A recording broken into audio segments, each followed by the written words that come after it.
राज ठाकरे के बाद अब रामदास अठावले ने मांगी इतनी सीटें, एनडीए के सामने सीट बंटवारे की टेंशन।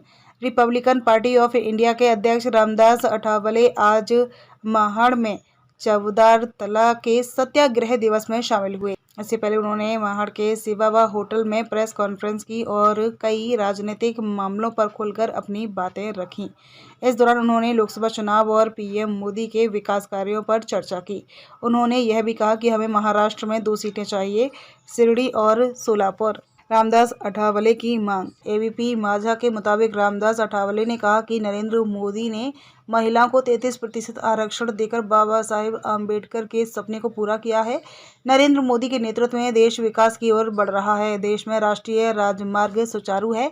नितिन गडकरी इसका निर्माण कर रहे हैं। अठावले ने कहा कि जम्मू कश्मीर में अनुच्छेद 370 हटाकर मोदी ने बहुत बड़ा काम किया है। मोदी दुनिया के सबसे महान नेता हैं। उन्हें आज विकास पुरुष के रूप में जाना जाता है। यह सबका साथ सबका विकास के सिद्धांत के कारण है। रिपब्लिकन पार्टी मोदी के साथ है। यह महज अफवाह है कि संविधान बदला जाएगा। देश का संविधान कोई नहीं बदल सकता है। आने वाले चुनाव में मोदी तीसरी बार प्रधानमंत्री बनेंगे। जनता का वोट फिर से मोदी के पक्ष में होगा।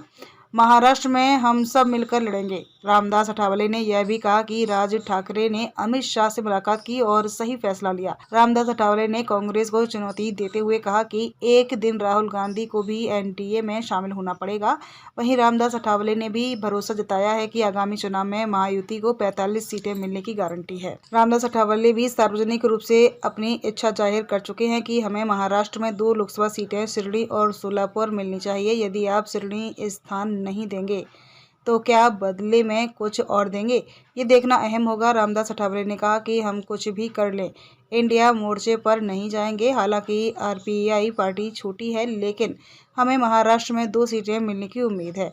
रामदास अठावले ने यह भी कहा कि राज ठाकरे का हमारे गठबंधन में आना अप्रत्याशित है। अठावले ने सीधे तौर पर उद्धव ठाकरे पर हमला बोलते हुए कहा कि उद्धव ठाकरे ने अपने पैर पर कुल्हाड़ी मार ली है। महाराष्ट्र में आज सुलझेगी सीटों की गुत्थी। एमवीए और एनडीए में कहां तक पहुंची बात, ये फॉर्मूला संभव।